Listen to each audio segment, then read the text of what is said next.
Hey, Phil from Got Memories here. So I've got a job here immediately the moment I take it out of the box. And this is why I require photos of all of the tapes and all the cases ahead of time, because I can tell immediately there's moisture damage without even referencing back to the order information.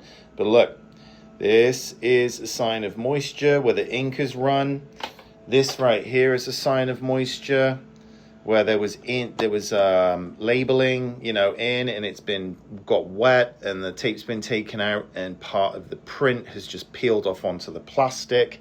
That's a really bad sign right there.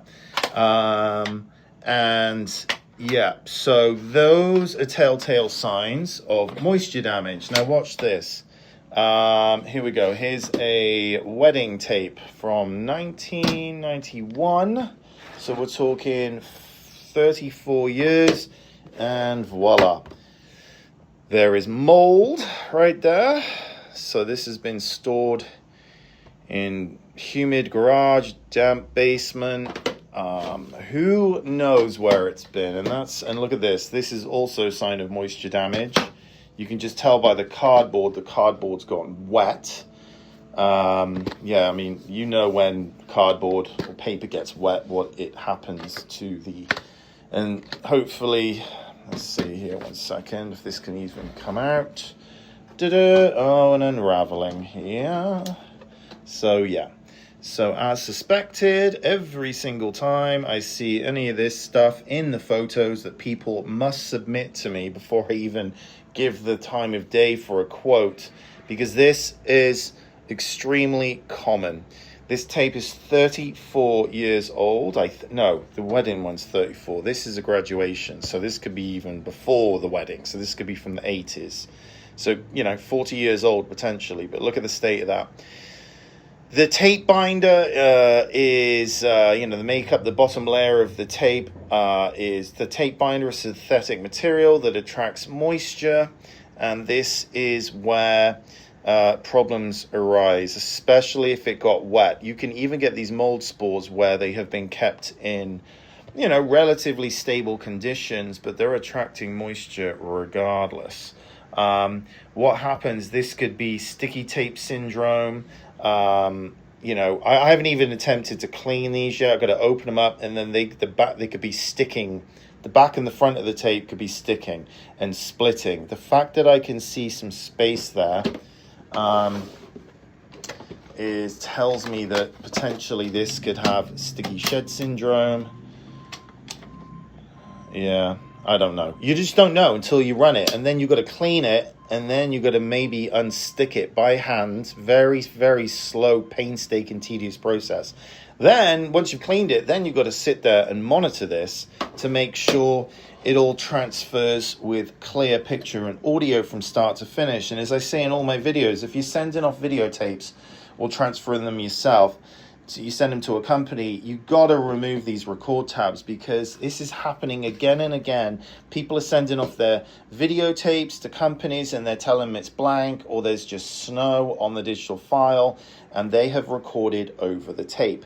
It's very easy for these low, unskilled, untrained, $12 an hour employees they're dragging off the street to hit record instead of play. So if they're hitting record, it's recording over your home movies. There is zero retrieval of that. And good luck with any sort of litigation and trying to finger point, because they're just like, sorry.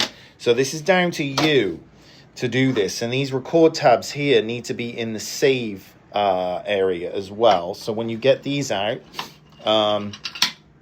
some tapes have recording on. See, look, it says it right here. You can still record on here. Look, on. You need to slide this to off. Sometimes they're really hard to get across. Sometimes you've got to break the tab. See, look, now you can't record over it. Every single one of them. Look, these are old school tabs right here. So you've got to get like a little screwdriver in and remove that before you send it to anyone. That is the first step. And then the second step is checking Google reviews, making sure you're checking Google Maps versus Google.com, making sure they got their shit together, because too many companies, too many individuals are doing this, are just churning out crap, losing tapes, mixing up files, You might get one shot to do this correctly. But anyway, if you do have mold on your tapes, or you'd like to get a quote, gotmemories.com. I do require photos of all of the tapes taken out of the cases with a little glare as possible. Doesn't have to be a Pulitzer Prize winning shot. If I do require more images to take a closer look, then I'll ask. But also need to know the truth on where these tapes have been stored, if you've played them, any issues, because I don't like to give surprises. I'm not this guy that goes, ooh, and once I've got the stuff, which a lot of companies do. Once they got your stuff, they hold it ransom. Yeah, I like to be clear cut on expectations from beginning to end. I've been doing this 23 years. I enjoy my business, and I don't need drama. I don't need miscommunication. So I'm very OCD at the beginning on what the heck you have, as much information as possible so there's no surprises, and I'm getting them in and go, dude, there's mold all over them, or they're splitting, or you didn't tell me the truth. You said they've been in perfect shape, stored carefully, lovingly, and they're covered in 42 years of human skin, pet dander, pet hair, cat hair, puke. What have I had? Spilt milk, 40-year-old milk, food, mystery substances. Gross. So this is gross. My hands are already getting black just from touching this stuff. So if you do have this stuff and it's really dusty, do me a favor, or do whoever you're going to trust to do them, and give them a little dust off, because it's kind of, it is gross. Anyway, so that's it. Bitching over. Cheers. Bye.